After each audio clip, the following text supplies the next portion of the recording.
Hello again, Card Community. It's RJ back with another video. Let's get to it. I want to take a moment today to let everybody out there know that this video you want to pay close attention to. I'm giving away some big prizes today. So I want you to tell your friends, spread the video, because there's a nice PSA graded card up for prize today. So stay tuned. Today, I am celebrating my guy, Mr. Mike Schmidt. So you will notice everything is Mike Schmidt related. My random Mike Schmidt item of the day. This here is a postcard from Legends Magazine. Legends Magazine was a sports collectible magazine, came out during the height of the baseball insanity, late 80s through the early 90s. This one, 1990 artwork by Christopher Pelusa. Number 1 from that year, Legends Magazine. You'll see a lot of these out on the market today from a number of different players who were included, and it was simply a postcard art. It was this was hand cut out of the magazine. It's a great artwork. I think it's an incredible picture, painting of Mr. Schmidt. And it went inside Legends Magazine there were like 2 or 3 every issue. So you had to, in order to get this one, it would have had to have been hand cut out. I'm sure it was. You can see even they're bragging on Mike Schmidt as the best all-around third baseman of all time. So that is my random my random Mike Schmidt collectible of the day. My random baseball collectible of the day is still Mr. Schmidt. What I have here are several little plastic cards that are essentially the size of credit cards and are often referred to as credit cards. These exist for a number of players. They're made by the Permagraphics company. I'm not even sure who Permagraphics were. You can see there down there, Permagraphics. I'm not sure why they did this, what their thinking was, but they made these for 3 years, 81, 82, and 83. I have the 81 and 82 cards. So they did a standard credit card of the individual, and then they would do a superstar, all-star kind of a pose. The reason these two are different is one of those variations I'm so keen on. If you look at the bottom number here, you got an 02 up there. And then down here, you got 125-02. And for whatever reason, there was 2 different sets made, one with the 02 variation, and one without the 125 in front of the number, and then one with the 125 in front of the number in 1981. And then this was your all-star card. And then in 82, they had your standard card, your gold card, which really just looks like they tried to make it hard to see, putting in gold. I mean, I don't know why you'd have done that. And then again, your superstar or all-star version. And then again, there's a 1983 grouping of cards for Mr. Schmidt that I have yet to acquire, but I will. But that is my random baseball item for the day. So here's the trivia question, and big stuff for the trivia question today. Big prizes available. So tell your friends, gather around, pay attention here. So the first part, it's a 2-part trivia question. The first part is a little easier than the second part. The second part's going to be harder. And if you're going to get the second part right, that's where you'll see a nice big prize for that one. So the first part of the question, Mike Schmidt, through his entire career, used a particular manufactured bat. What type of bat? Who was the supplier of his bat? What company? A little hint, it was not Hillerk and Bradsby, which is Louisville Slugger. He did not use Louisville Sluggers. He used a different company's bats. Identify that company, and I will send to you 5 Mike Schmidt cards. This is a 1989 League Leader card. He was pictured on the front. 1988 Topps. 1992 Ted Williams, this is 1994 actually, 1994 Ted Williams Company.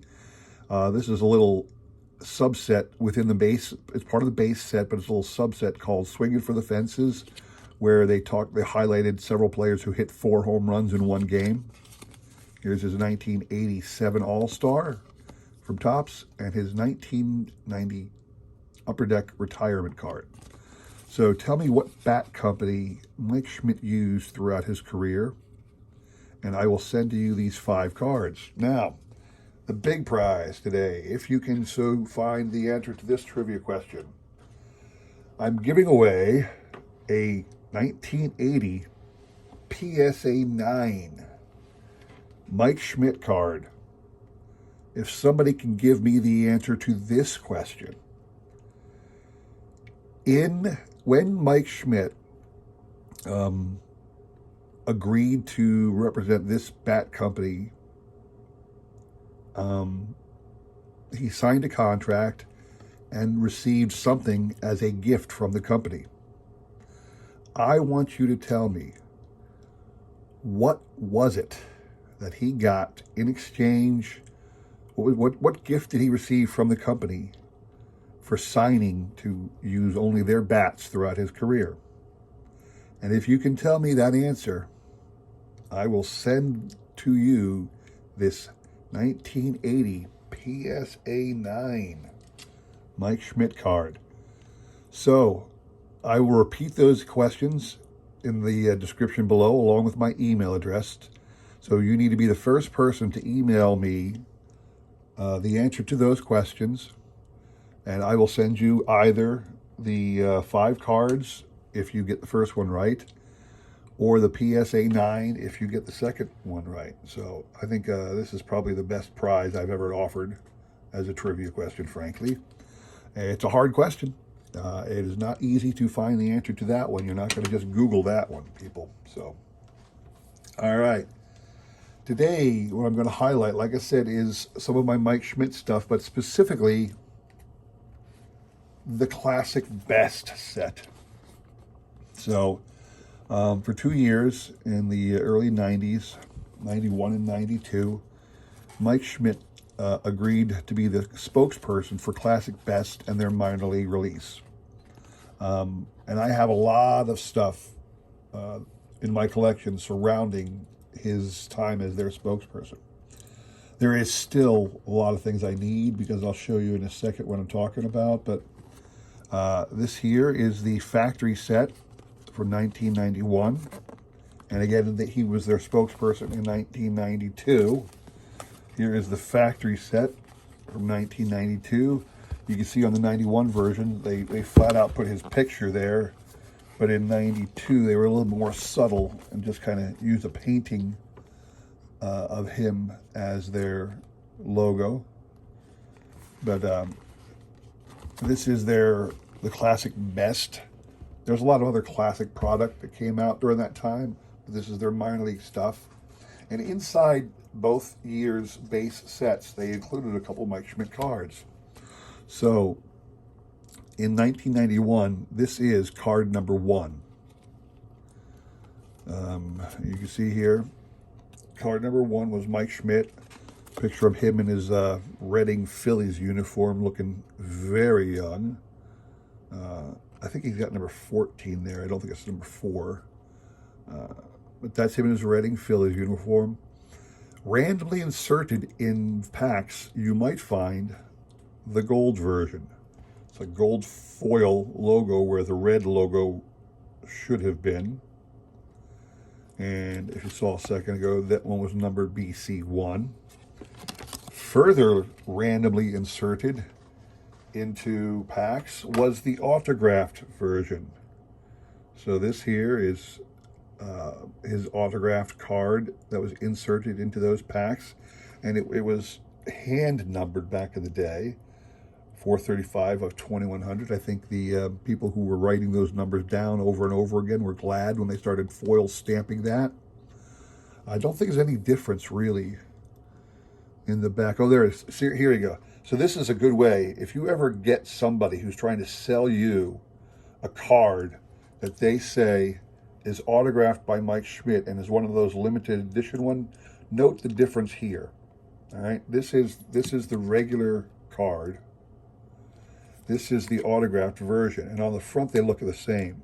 it'd be difficult to tell which one was supposed to be the autographed version and which one was the retail version. But on the back, the autographed version has this big red Reading Phillies R, while the base insert set has the team logo instead. So if you're ever out and looking to pick up one of these cards and it's autographed, you want to flip over and make that determination. Plus, all the autographed ones should be hand numbered out of 2100. So just something to look out there for if you're going to be collecting those. In '92, they also included an insert. This was the card that was part of the base offering of Mr. Schmidt. He was card number 100 in that offering of '92. And also every checklist card was had a little painting. So there's, I think it's 7 or 8 checklists.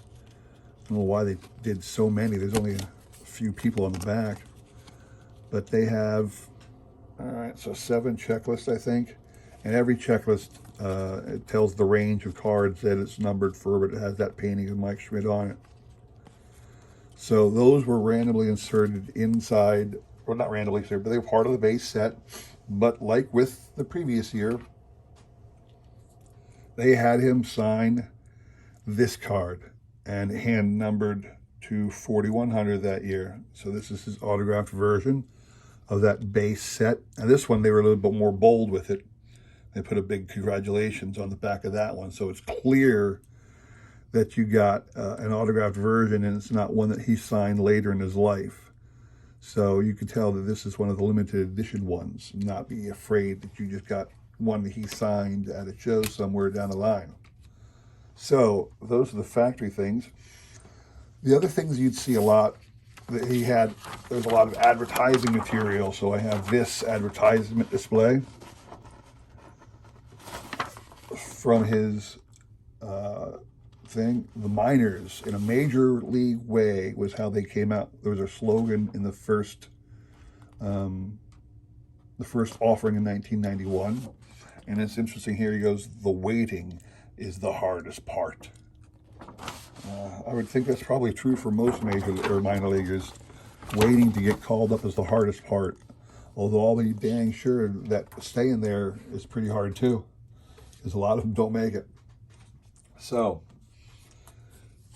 there's also these souvenir sheets that they were giving out and advertising the cards when they first came out. This is what you handed out to the dealers at the shows and all that. One of the things that's interesting if you're trying to put together a master set of classic Mike Schmidt stuff or whatever, in this particular card right here, they made 1 billion of these, and what they did was they sent these to all the minor league teams that they represented in their set, and you're talking hundreds. And on the back, you know, you can see this one's a cut from would have been cut from a thing, but on the back they would put, it was blank, and they would put the symbol of the minor league team. I've seen a couple of them up for sale on eBay. Haven't pulled the trigger. I think if you actually purchased the minor league sets that year, because you'd always get them in a little bag at the stadiums, that this card was inserted into them in many cases. I'm not certain of that, but I think it might be. So if you wanted to try and put together an entire Mike Schmidt master set of classic best, you'd have to attempt to get every one of those minor league cards with the logo of the individual team on the back. That is something that is a mountain I have not yet begun to climb, but it is there. So that is my trip down the classic best minor league offerings and how they relate to Mr. Schmidt. I want to remind you once again of the trivia questions. What bat company did Mike use his entire career? And there is a PSA 9 Mike Schmidt card up for grabs for the person who can tell me what he received from that bat company in exchange for signing to represent them. So there you go. I hope you enjoyed this video. If you did, please like, subscribe, all that. Please check back again once in a while. I greatly appreciate it. Thanks for watching. Take care.